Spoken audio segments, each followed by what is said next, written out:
Hi, Gail. Good morning. Do you come around these parts often? No, this is my first parts? time. My first time, and I'm really nervous. Why are you nervous? We're only going to try to save the world just quickly. Just going to quickly save the world, and then we move on. Oh, I'm more nervous that I'm going to do something wrong with the equipment. I think I'm fine on the saving the world bit. You could help save the Gale. I would enjoy that. No, I'm going to save one thing at a time, and let's save the hardest for last. Let's save the planet first, and then we'll save Gail. Hello, and welcome to An Idiot's Guide to Saving the World.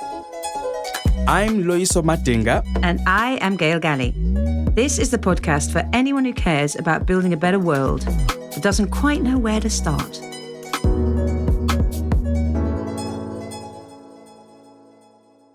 Can I compliment you on your lovely podcast voice? Gorgeous. Oh, thank you, Gail. I'm a professional. This is what I do for a living. This is what pays the rent, because comedy does not. Oh, is it? I'm fast now. Talk to me a little bit about being a stand-up comedian. How are you going to handle, this line of, I'm serious, but I'm just going to be silly, when we're talking about saving the world? Well, I think everybody's been bogged down by how serious everything is, especially right now in the world. I think a little bit of, if we could speak about the problems and the solutions and with a bit of candor, I think we'd be more willing to speak about them more often. We all believe that we'll make it to Mars quicker than we believe that we're going to save the planet, because those conversations are polar. The one sounds fun and the other is always spoken about with dread and heaviness. I think that's so true. So we're going to make saving the world fun. That sounds like what we're committing to here.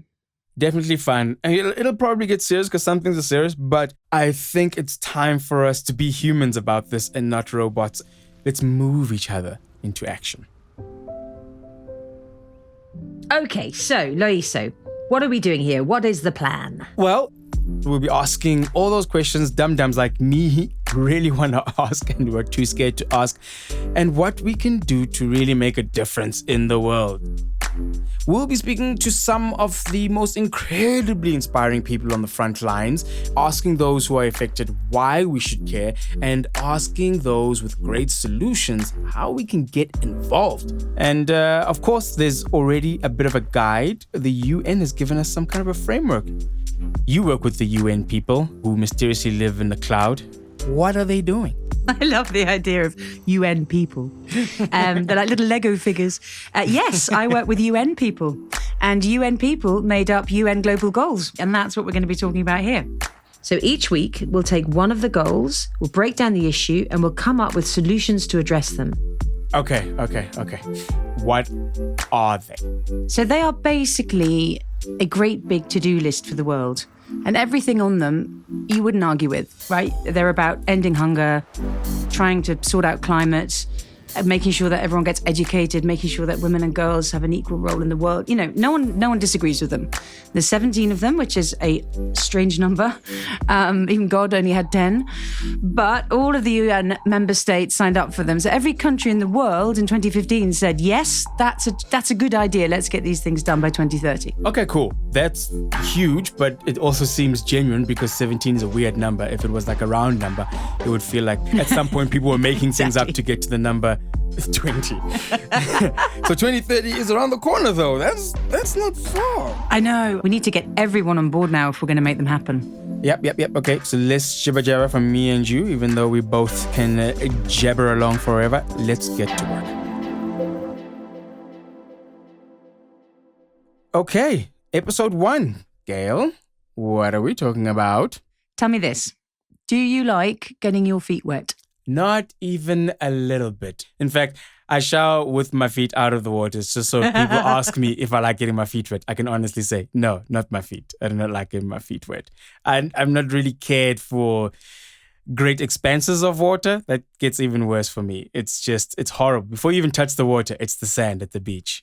It gets in everywhere, turns your entire body into sandpaper. My butt cheeks become sandpaper. And then you think you're going to get relief in the water. No, you meet a shark. In South Africa, we have great whites. We have mediocre whites too. Look, the whites is good. Frankly, the ocean, no, not for me. No, thank you. I'm from rural dryness in the mountains. That is where I thrive. Okay. Well, you'll be learning a lot here then, because this episode is all about life below water. And this goal is my absolute favorite. It's the goal to protect our ocean. So in this episode, we're going to go on a journey around the world to find out whose lives are being threatened, how we can use the ocean to feed ourselves whilst not overusing it, and how we can still go on holiday to a beach without destroying it. Sure. Okay. I hear you. And David Attenborough has also been trying to convince me, it's all connected. Even me up in the mountains, inland, I'm connected to the oceans. The deserts feed the oceans that feed us, blah, blah, blah. And the whales won't stop complaining. Every time they get recorded for a podcast, it's just...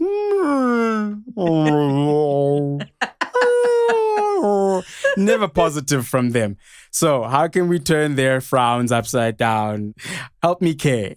Okay, I think we have a long way to go with you, but we're going to give it a go. The ocean itself is totally critical to our life on Earth. For a start, it covers 70% of the whole planet. So we shouldn't be called Earth. We should be called ocean. And it provides oxygen. One way I've heard it described is every second breath you take is produced by the ocean.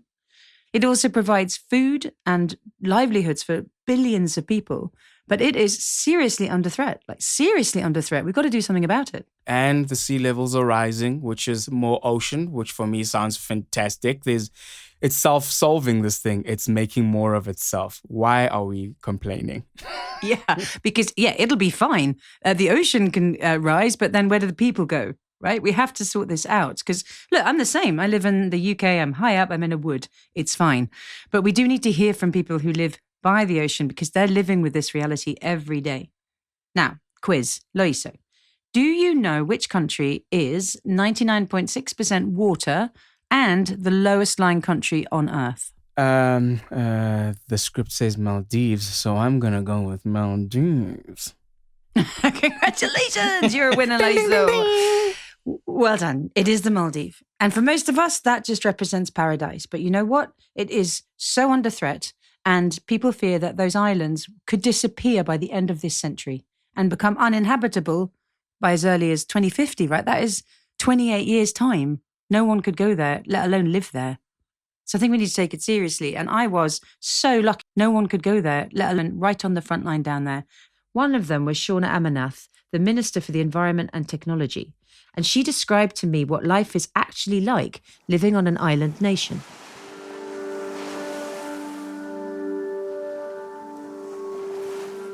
We are about 1,200 islands. The biggest island in the Maldives is probably about a square mile.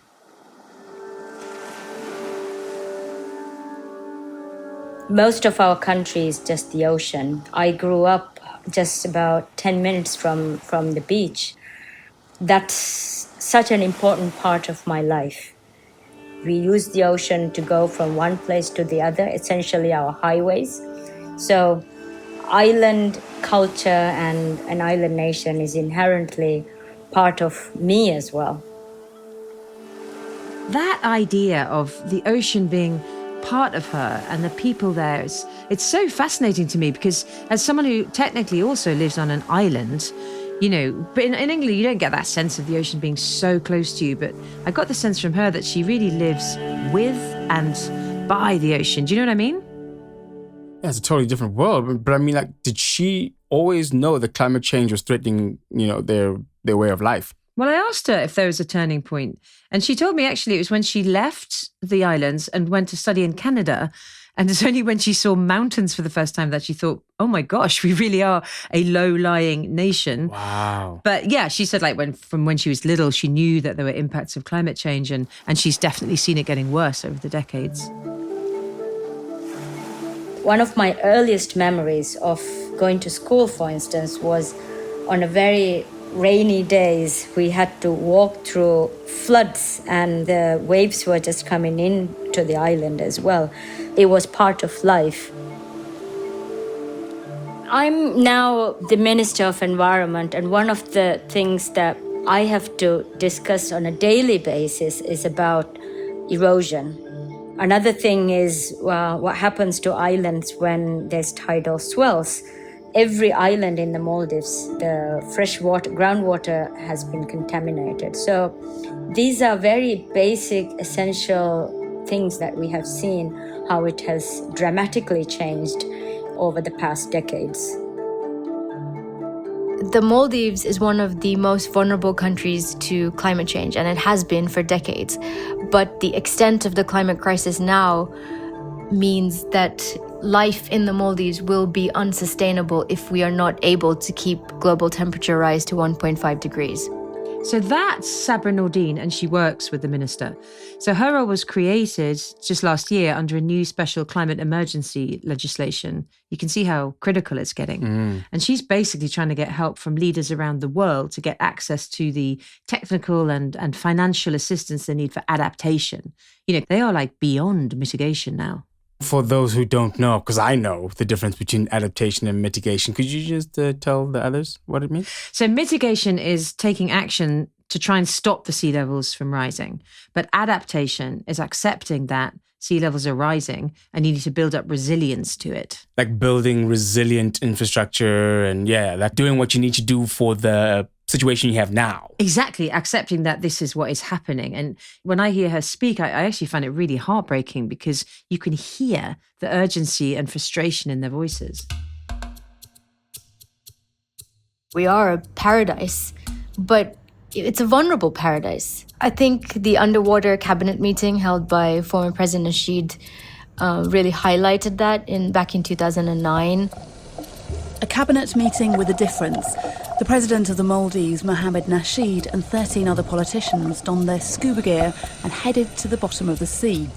They communicated using hand signals and whiteboards. And it was a very powerful image. But, you know, that was 2009, and we're still trying to get that same message out. And the level of action that we need is still nowhere near where we need it to be. If Maldives cannot be saved today, we do not feel that there is much of a chance for the rest of the world. Oh, wow. 2009. I mean, I was drunk in Thailand, and he's been trying to tell the world about this very important issue that they're trying to get, some eyes on. I know. Can you imagine how frustrating that must be? You know, I remember when it came out and seeing the picture, it was a really good stunt, but it wasn't followed through with international action on oceans at all. Anyway, let's go back to Minister Shauna because it is fascinating. And she explained that the Maldives does have its own natural barrier protecting them from rising sea levels.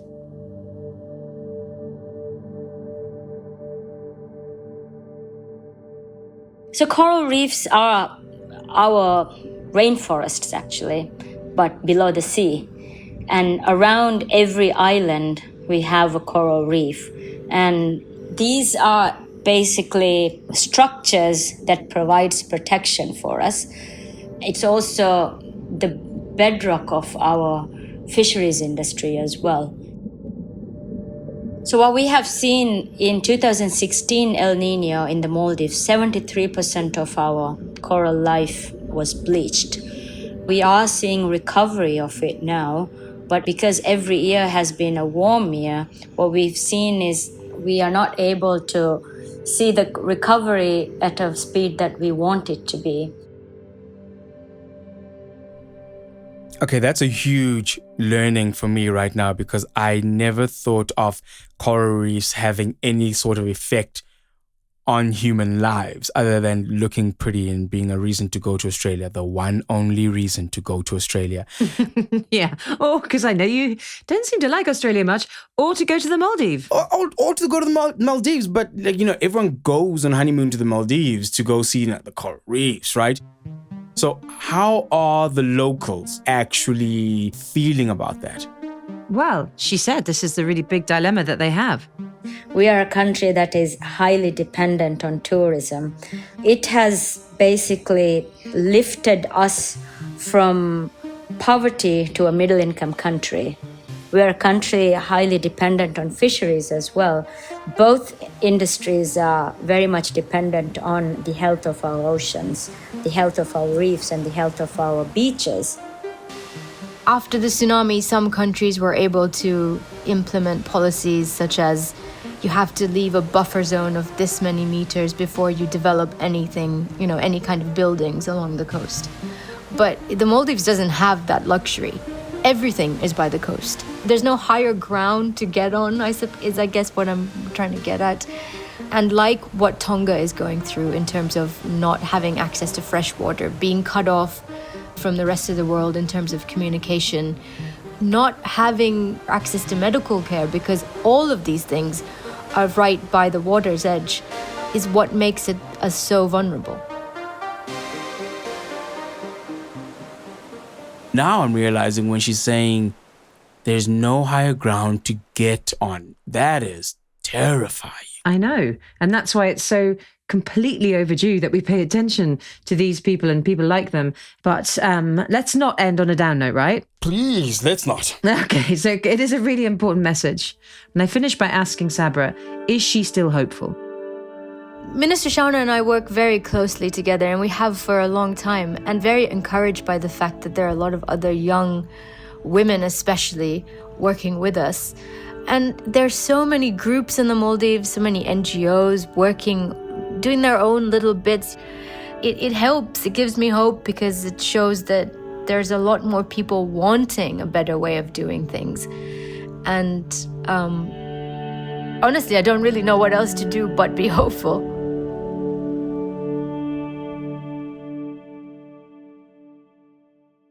Okay, yes. I'm starting to care. I'm starting to care a lot, because the thing is, I had this disconnect, almost like the rhinos situation that we have in South Africa, where they're going extinct, but they're just not animals we see in our daily lives. So you don't really see that effect. And so coral reefs are even further, they're far away. But then when they say that they protect the people on the land from the rising sea levels and flooding, that changes how I see coral reefs already. You can see why the ocean has its own separate global goal, because it is a whole ecosystem down there that needs looking after in a very special way. And the other thing they said was how important these ecosystems are to their fisheries. So the coral reefs are like a little fish nursery, right? The fish are in daycare. They don't get eaten by predators because they're covered by all the spiky coral. And if we kill off the reef, then the fish can't breed properly, and then we end up with no fish to eat. Which touches on that whole, the other problem of overfishing, right? So if we're losing coral, then we're also losing the fish, and we're already, overfishing. So, what's the goal saying about that? Yeah, well, it says that we absolutely have to stop overfishing. But the overarching message of the goal is not that we stop using the ocean. It's just that we need to use it sustainably and work with the ocean, not against it. Well, to find out what that exactly means, maybe it's time to hear from our next guest. He has been on quite a journey looking for answers, and he may have found a promising solution. So, to find out more, we sent our producer in the US to meet this gentleman on his boat somewhere on the Long Island Sound. Let's have a listen to this fisherman's tale of ecological redemption. All right.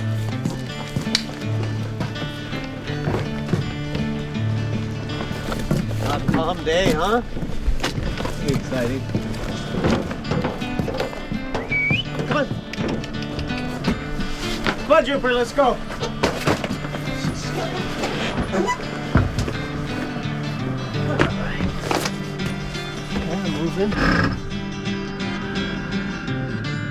Bren Smith, owner of Thimble Island Ocean Farm, and run an organization called Green Wave, which is training the future farmers, future ocean farmers. We're here in the Thimble Islands. There's a whole bunch of little islands nestled together. Anne Rand used to live here, and Orson Welles showed films here. But this whole harbor used to be filled with fishing boats. And now there are no commercial boats out here. And that's because the lobsters have all moved north because of rising water temperatures. It's stunning how things have changed. Yep, this is it. Okay. Here we are. I was born and raised in Newfoundland, Canada, most eastern point in all of North America. I mean, it was a idyllic place to grow up, like little painted red, green, orange salt box houses painted with leftover boat paint. Every morning just seeing fleets of boats going out, folks jigging for cod. Sort of when you're in Brooklyn eating your fish, this is what sort of you want your fishery to look like. And all I ever wanted to be was a fisherman. So I dropped out of high school when I was 14 and headed out to sea and just fished, cod, tuna, crab, lobster, so you name it, I fished it. And God, I love that job, right? You know, being in the high seas, 30-foot waves, belly of a boat with 13 other people. But I was working on a 170-foot boat at the height of industrialized fishing, right? And it was, humans get too good at what they do, right? Chasing the last fish, people were using helicopters to chase down tuna, wiping out entire ecosystems with trawls. And those of us that were young slowly begin to wake up being like, this is not going to be around for 50 years. Like, you just can't catch this many fish. And I think the captains of industry wanted to fish that last fish. They were thinking 10 years out and then going to retire. We all wanted to spend our lives. And so the wake-up call for me was when the cod stocks crashed back in Newfoundland in Canada, my home. 30,000 people thrown out of work. Right? And it is amazing to see a culture built up over hundreds of years decimated and disappear overnight because of ecological collapse. Right? And that's where I realized, like, there aren't going to be any jobs on a dead ocean. And that's where began to flip. We're like, oh, environmentalism is not about birds and bees and bears. That's what they had told us.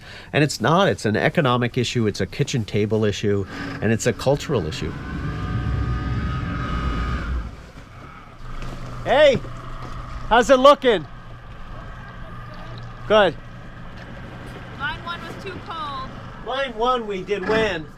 And then when the cod stocks crashed and began searching for something else, I ended up in the salmon farms, because we were told that aquaculture and salmon farming was the answer to the future, right? We're gonna feed the world. So I went out to work on the fish farms, and it was just, got disillusioned really, really fast, because what aquaculture did was made all the mistakes of land-based farming. Like, we were growing basically neither fish nor food, pesticides, antibiotics. Like, it was like pig farms. See, we're polluting local waterways. And that was not the relationship I wanted to build with the ocean, right? And instead, I think the relationship we have to have towards the planet now is like, what's possible?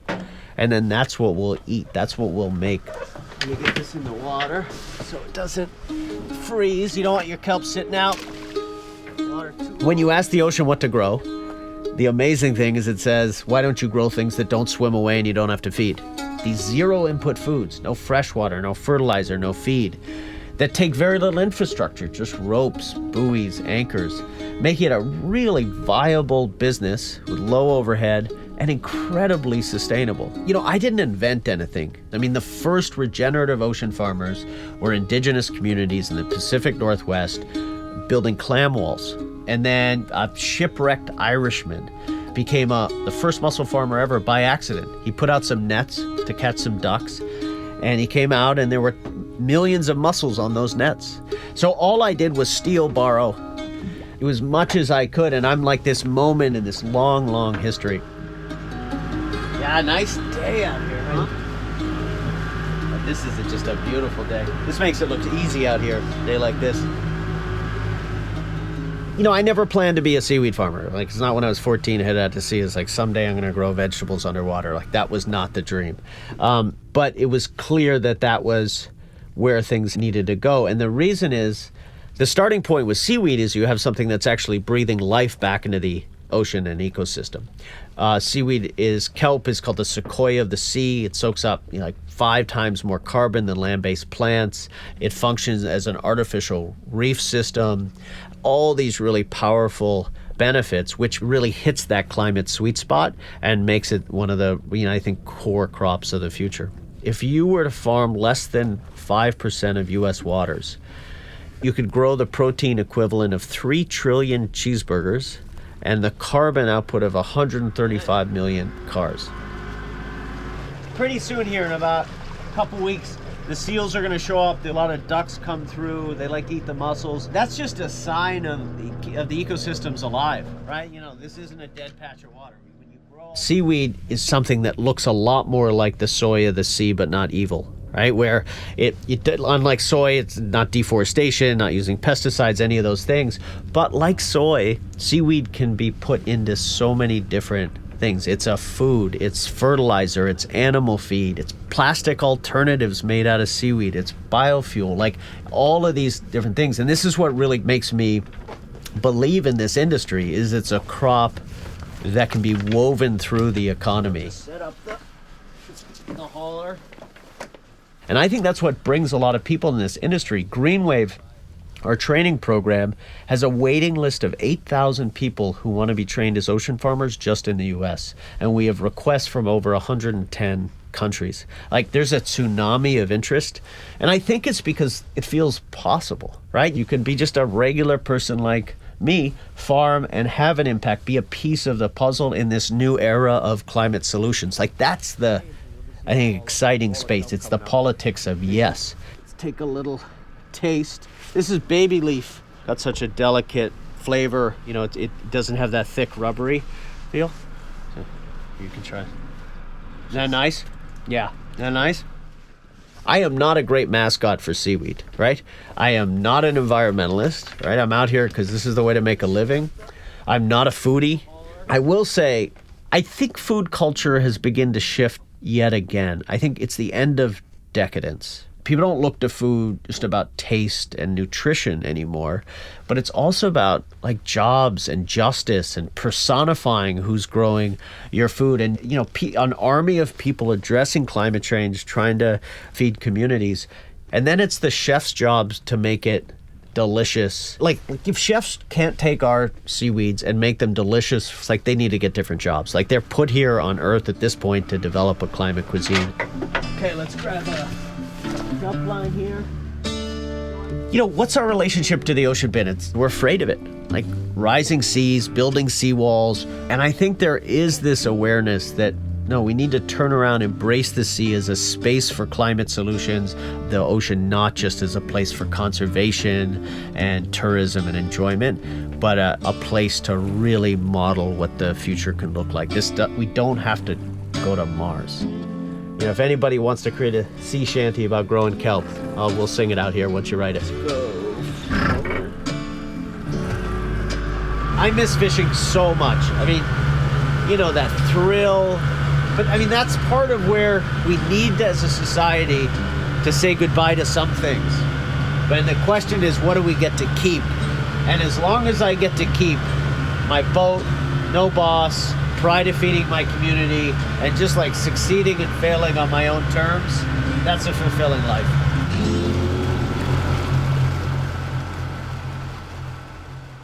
He sounded like the perfect human, don't you think? I mean, what I was so struck by there was he loved fishing. Like that was what he was born on Earth to do. But he realized there was a problem there and he's adapted and he's just taken in the whole system and come up with a solution where he's getting as much sort of joy out of the fish side of things as he was, but actually he's doing no harm. He's creating this amazing new solution in kelp. What a dude. Do you know how many mountains you have to meditate on with a guru before you have his outlook on life? We all just need to be more Bren. I could listen to him talk all day because it was really brilliant to see somebody who embodies the attitude that we really need at this point, which is the old world was the old world and it was great, but it was the old world. And what is serving us now? The changing of how we see the world is so important, and he illustrates that so beautifully. And so naturally, right? He just like evolved himself into that without any kind of manual or process given at him. What? I think I love him. Crazy. Oh dear, this is quite a strong start, isn't it, for us? We all want to leave and be on Bren's boat. I tell you, something else I learned in that was how much more carbon seaweed absorbs than trees, right? We all talk about you've got to plant more trees, stop knocking down the trees, like, you know, trillion trees need to be planted to soak up all the carbon that we've shoved up into the atmosphere. But he said that seaweed takes 5 times more carbon in than trees. So it's not just like edible and can be made yum. It's actually also like doing the biggest job we need right now, which is to reduce the carbon in the atmosphere. He's a genius. He's a genius. It sounds more plausible even than solar right now in terms of a solution that's just green and multi-layered. So he's not solving just food. There were multiple things that you could do with the seaweed. Do you know what I loved actually about that story?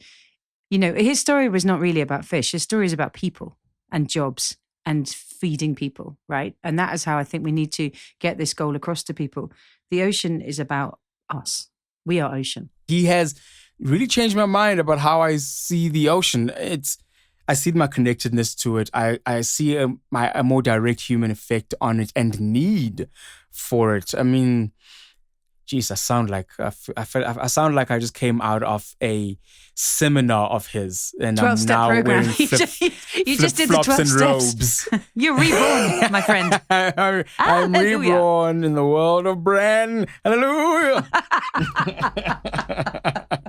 Now I'm even interested in coral reefs. You're in. Tell me about coral reefs even. Tell me about the sharks. I love sharks. I'm excited about the ocean. I want to go to the ocean. I've never made an ocean destination holiday even. Where do people go? Are you serious? You don't choose your holidays by which bit of coast you're going to go? I really do. I mean, of course, but the ocean is just the background. It makes for pretty pictures. It's the view. How it's just a way to flex on Instagram how close your place was to the ocean. Oh, no. Okay, you have still far to go, my friend. I go to the ocean. I do like swimming. I try surfing very badly, but I really enjoy that feeling of the power of the wave. And also I love snorkeling and seeing what's underneath. But I do have this kind of worry whenever I'm there, particularly abroad, like the English. I feel like I'm allowed to go to the English coastline because I live here. But I really worry when we're going to these further flung places. First of all, I'm using up carbon to get there. That's a problem. And then I fear that those bigger tourism places, they must be suffering. But when you talk to people who depend on tourism, like the Maldives, and like our next guest, in fact, you do find out that they need the tourists too. Okay, let me rephrase my question. How do I go to an ocean destination greenly? That's not really a word, but I know where you're coming from. Let's ask our next guest to help us out. Why don't we both, through the power of podcast, go on holiday to the Great Barrier Reef in Australia?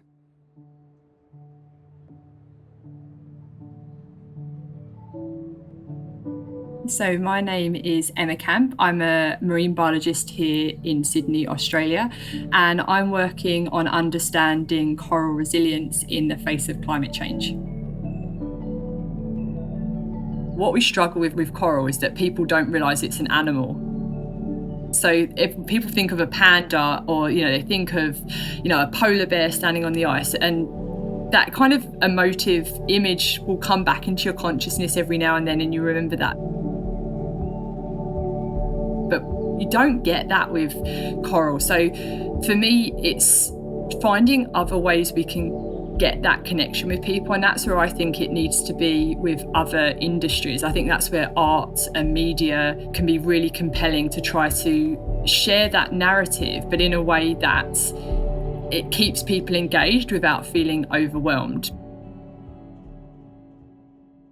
What's your view of whether tourism on balance is a good or a bad thing for reefs? It just depends where you are. And so that's because if there is places like the Great Barrier Reef that's really heavily regulated by the government, by what actual impact a tourist can have, then actually I would say it has a very minimal impact. And the benefit of seeing the reef, if people do go there and have that connection, I would say they're more likely to want to conserve and protect it. But there are undoubtedly reefs that are overexploited because of tourism. So if I'm a tourist, can I look for a higher standard operator? Is that a thing? Yeah, and you can look for that. And I definitely would encourage people to do research about the operators that you go out with. What's their commitment to the environment? Do they have a commitment to conservation, to education? And so a lot of these operators, they understand that their livelihood is fundamentally dependent on the reef. So seeing them engage in the mechanisms that can help, ensure its future, to me, it is logical, but also it's refreshing to see that different stakeholders are working together to ensure best they can the future of the coral reefs. Can we move to the negative side of the conversation? And I just want to find out more about these badly managed reefs. Like, can you give us examples of which are these and how are they badly managed, to give us an idea of whether our impact or government impact or industry impact has when it's unregulated? And then maybe, is there a way to work with them as a global barrier reef combating effort?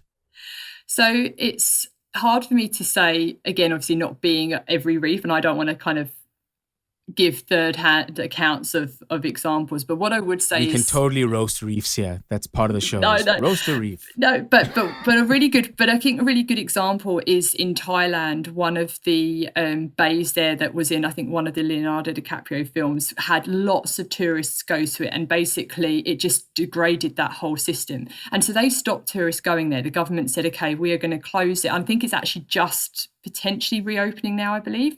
But they've seen that period where it closed for several years, they've actually seen marine life come back. So that's an example of what happened when it wasn't regulated. The government stepped in and said, look, we need to do something. And it actually gave that system chance to recover.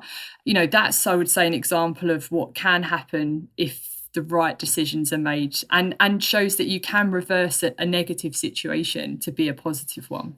That's so interesting. Also funny because Leonardo DiCaprio has become such an incredible environmental activist. I wonder if he was stimulated by accidentally starring in The Beach. Yes, a little bit guilty about messing up a global habitat. Destroyed a whole habitat. Better start an org or something. I was going to say, apart from your own fair reef, what is your favourite reef? Are there any reefs that you visited that either you found surprising, beautiful, or, you know, would recommend people also try and check out? So I was lucky to spend some time in the Caribbean, and the Cayman Islands have some amazing reefs in the Caribbean, and just very different. So you can actually snorkel from shore, and then they've got a wall that basically drops off thousands of meters. So you just are snorkeling over a reef that's a couple of meters below you, and then there's just this drop off, and there's sharks and other marine life just, you know, below you, and being able to just access that from land was amazing, and definitely somewhere that, again, if people have the capacity to see, is somewhere I would definitely recommend getting to. That sounds horrifying.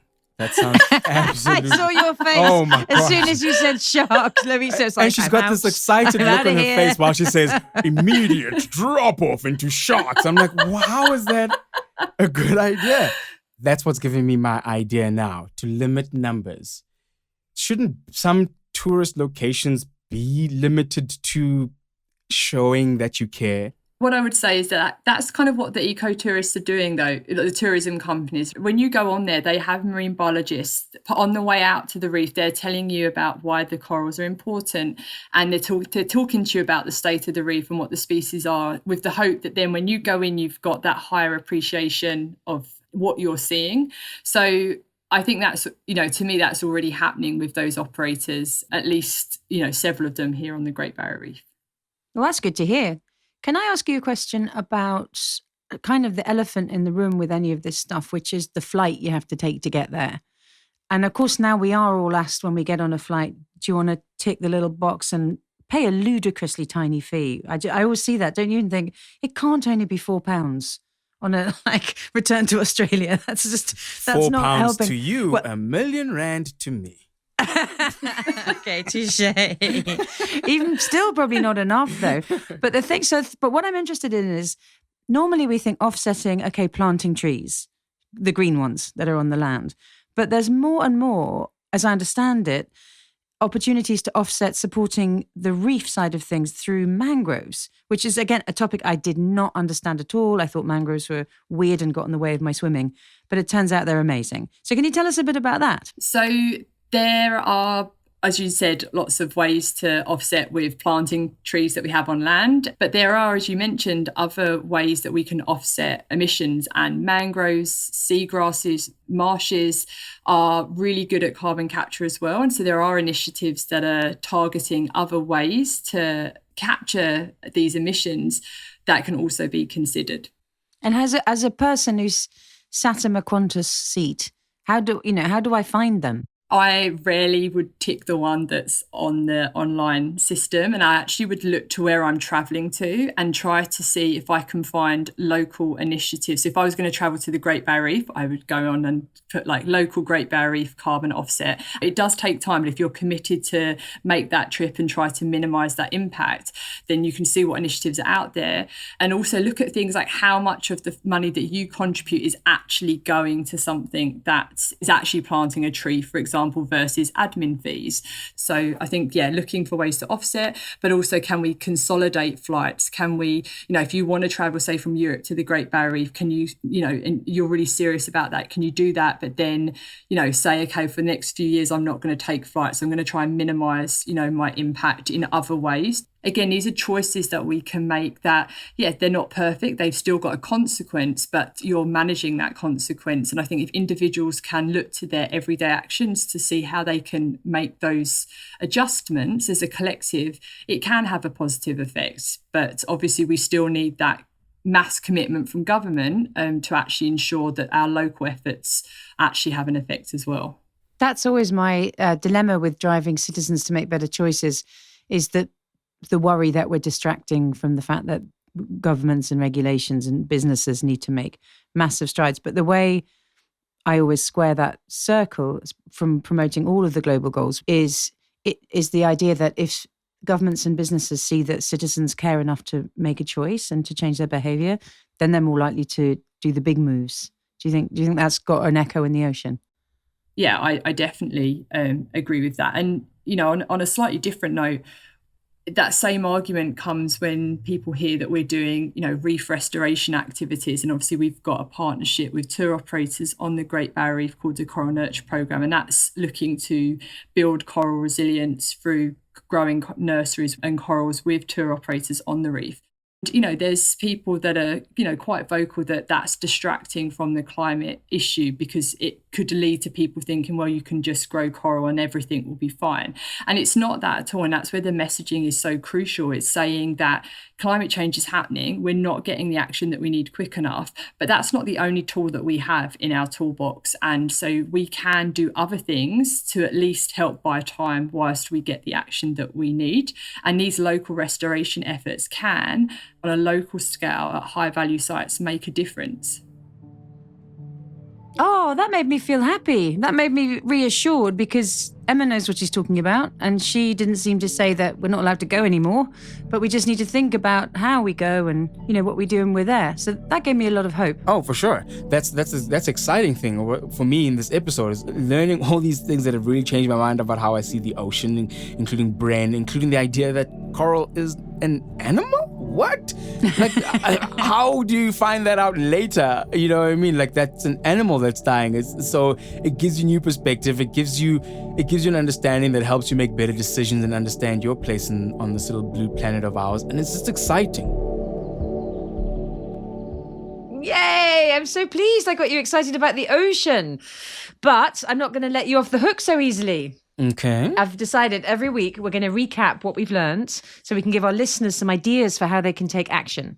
Okay? So this is what we've got. We've got an idiot's guide to saving the world in 30 seconds. Oh, this is a test. You think I haven't learned anything? Well, show me. Show me what you got. You've got 30 seconds to rattle off everything we can do to take positive action. Loyiso and Madinga, are you ready? Very. 3, 2, 1, go.